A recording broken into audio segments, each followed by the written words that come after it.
I asked Pak Petrus to have the privilege to give a short testimony. Saya meminta kesempatan untuk memberikan sebuah kesaksian singkat. When I listened to Pak Petrus telling that story, my heart is very deeply moved. Ketika saya mendengar Pak Petrus menceritakan kesaksian tadi, hati saya bergetar, saudara. Because it's also my story. Karena ini juga merupakan cerita saya. I am the 10th pregnancy of my mother. Saya adalah kehamilan ke-10 dari mama saya.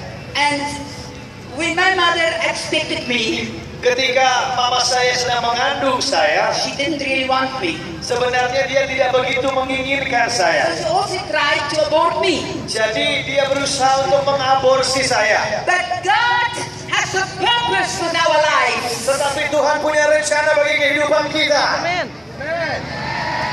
Amen. Just like God has a purpose with your life, you are not born by accident. You are not born just because of a thought. You are born with a purpose. Engkau tidak lahir karena kecelakaan. Tuhan punya rencana bagi kehidupanmu.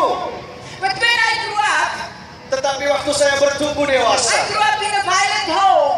saya tumbuh di dalam rumah yang penuh dengan kekerasan. You say, even when your parents not Christian, yes, that's the problem. Mungkin saudara bertanya, ibu, apakah orang tuamu tidak Kristen? Masalahnya itu, mereka They Kristen. say they Christian, Mereka bilang mereka Kristen. but I didn't see real Christianity in our home. Tetapi saya tidak melihat adanya kekristenan yang sejati di rumah kami. On Sunday we were in church, on Monday my father was beating my mother. Hari Minggu kami ke gereja. Hari Senin bapak saya pukuli mama saya. And so when I grew up, Ketika saya bertumbuh dewasa, I said, if this is Christianity, I don't want it. saya berkata, kalau kekristenan itu seperti ini, saya tidak mau. I am very highly qualified in the medical world. Saya berpendidikan tinggi di bidang medis. I'm a registered nurse, I'm a midwife, and I was on my way to be a doctor. Saya adalah suster bersertifikat dan juga bidan bersertifikat. Saya sedang melanjutkan pendidikan untuk menjadi seorang dokter. One day they brought two women into our hospital. Satu hari ada dua wanita dibawa ke rumah sakit kami. She had cancer. Dia memiliki sakit kanker. At first she was a very difficult patient. Nah, wanita yang pertama ini adalah wanita yang sulit sekali untuk And dihadapi. then we sent her away for more treatment. And when she came back, she was a complete different person. I couldn't believe it. Lalu kemudian dia dikirim ke satu fasilitas lain untuk dirawat. Waktu dia kembali, kok sudah berbeda sekali But sepertinya. I was the sister in charge of those wards, of that area of the hospital. Dan saya adalah suster kepala di bangsal rumah sakit itu.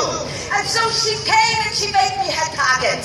Lalu dia datang dan menjadikan saya sebagai targetnya. Sister Hutton, you must give your life to Jesus. Waduh, it irritated me no end.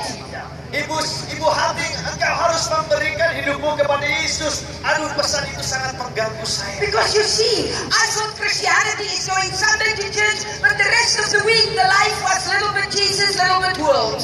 Karena saya selalu berpikir yang namanya kekristenan itu adalah hari Minggu ke gereja, hari Senin sampai Sabtu sedikit Yesus dan sedikit duniawi, nggak apa-apa. And when that lady died, Ibu Suzanne Hutton, Sister Hutton, stood right next to her bed. Dan waktu ibu itu meninggal dunia, saya, Ibu Susan Henning, Suster Susan Henning berdiri di sampingnya. I'm here today because of her.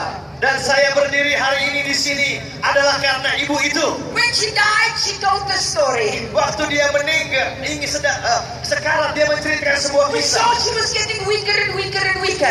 Waktu kami lihat dia semakin lemah dan semakin lemah. Suddenly she sat up straight in that bed. Tiba-tiba dia duduk tegak di tempat She said, tidurnya. Sister, do you hear the singing?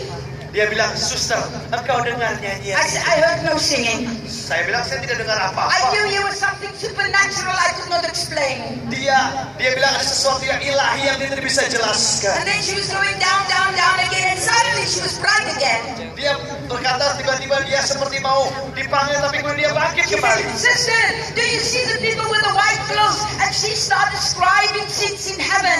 She was seeing, she was explaining where she was going. Since I only read later in the Word of God, I didn't even know it existed. Lalu dia menceritakan bahwa dia melihat orang-orang dengan pakaian putih. Dia menceritakan dan menjelaskan tentang surga. surga yang pada waktu saya tidak tahu.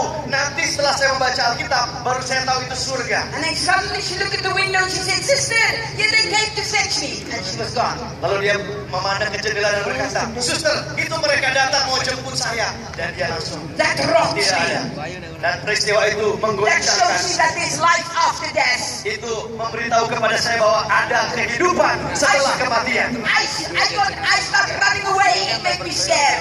Saya mulai ingin lari karena hal ini membuat saya takut. One night I fell on my knees. Tapi satu malam saya bersujud. I said, "Lord, if you are who these freaks say you are, do something in my life." Saya berkata, "Tuhan, kalau Engkau memang benar-benar ada seperti yang orang-orang aneh itu katakan, tunjukkan kepada saya." That night Jesus Christ saved my soul. Malam hari itu Yesus Kristus datang dan menyelamatkan jiwa saya. I was the first one in our family who could truly born again and gave my life to Jesus. Saya adalah orang yang pertama di dalam keluarga kami yang lahir baru dan memberikan hidup kepada Tuhan And Yesus. my father got very angry. Dan ketika itu papa saya begitu marah. I'm the youngest of the family. Saya adalah yang bungsu di dalam keluarga. Because 1 year after I gave my life to Jesus, the Lord called me to be a missionary. Karena 1 tahun setelah saya menyerahkan hidup kepada Yesus, Tuhan memanggil saya untuk menjadi seorang misionaris. We had a very